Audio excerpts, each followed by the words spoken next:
How do you stop thinking about someone over and over and over? How do you let go? Hi, my name's Nimi, and I am a self-image empowerment coach. I help people heal from their past selves, discover and embrace their ideal self-image. The reason that you're holding on to your past is because you haven't been able to give yourself closure. And maybe that person wasn't able to give you closure. Maybe that chapter didn't get a closure. You're holding on to something in the hopes of having that closure and ending that chapter there after you get that closure. Closure can be an apology that you're looking for, or it can just be an acknowledgement of how you felt and to be validated in how you felt. There are many people that go through their whole lives waiting for someone to validate them. They go through their whole life waiting for that validation and that apology from the other side, which unfortunately sometimes you will never get. You can create your own closure, and this is how you can go about it. First of all, start self-reflecting. Write down how you feel. Everything that you feel, write it down. This could be a letter that you write to them, or a letter that you write to yourself. Write down everything you feel, from how you felt about their behavior towards you and how you feel about your behavior or your contribution to that relationship and to maybe the end of that relationship. Once you finish that letter or that account of how you feel, all of your emotions are now on paper. You can decide to send it to that person or not, but at least you have an account of how you felt written down on paper. Create a ritual. What I mean by this is maybe create something physical that in your mind acts as the end of that chapter. That could be you burning that letter that you just wrote, or you just acknowledging the fact that there's something that has ended in a way, in a physical way. Maybe you throw away some of the things that you received from this person or from this time, or maybe you delete the photos, or maybe you delete the person from your friends list. Create a ritual that physically symbolizes the end of this relationship. Then start reflecting on what you've learned from this relationship, from this chapter, from this closure. If that means that you have to write it down, then do that. Write down how you want to carry forward your life from this chapter and what you've learned.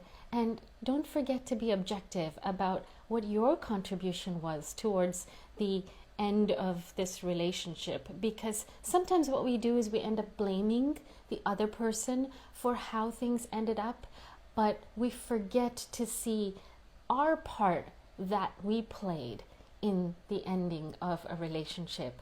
And that's really important when it comes to self-reflection, because unless you've learned something from here on, you will then be able to grow from this. After reflecting on this chapter of your life, especially the part that you played, you will need some healing, some self-care, because of course there are times where you may have ended up blaming yourself for something that happened in this relationship, and at that time you want to care for yourself. You want to give yourself grace and compassion, because it's not your fault. It's not your fault because you didn't know any better. The person that you were yesterday is different than the person that you are today. So can you imagine the person that you're going to be tomorrow or the day after? We grow every single day. So it's really not fair for us to keep going back in time and blaming ourselves for something that we just didn't know. Reframe your thoughts. Take back your power. You have the power to control your own thoughts. And this power comes with a lot of mindfulness. Once you start applying all of these tools one by one, you're going to start feeling great about yourself again. And of course, you're going to feel that there are things that you want to work on. But that's also a good thing. It's always great to have knowledge of what you want to do. These are goals that you can achieve. And so reframe your mindset on this situation. What have you learned? What do you want to do next? What are your boundaries if you've created new ones from here on? What are your likes and dislikes if you've generated new ones from this relationship or from this situation? Let go.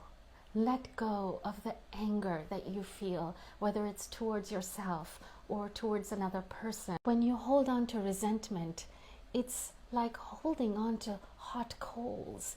It's going to keep burning you, because what happens with resentment is that it just manifests into this monster that always lives inside of you, and it starts affecting other parts of your life. Creating your closure is so powerful because you took the power away from someone else and reclaimed it. You said to yourself, I don't need this person to validate my feelings. I just validated my own feelings. And once you're able to validate your feelings, forgive yourself, and have compassion and kindness and grace for yourself, you are able to understand that when you're holding on to pain in your heart, what you're doing is losing precious, beautiful, amazing moments of your life. I hope this was helpful for you, and I hope that you're able to create your own closure. Let me know in the comments how helpful this was for you, and I really appreciate you stopping by. Make sure you subscribe. Bye for now.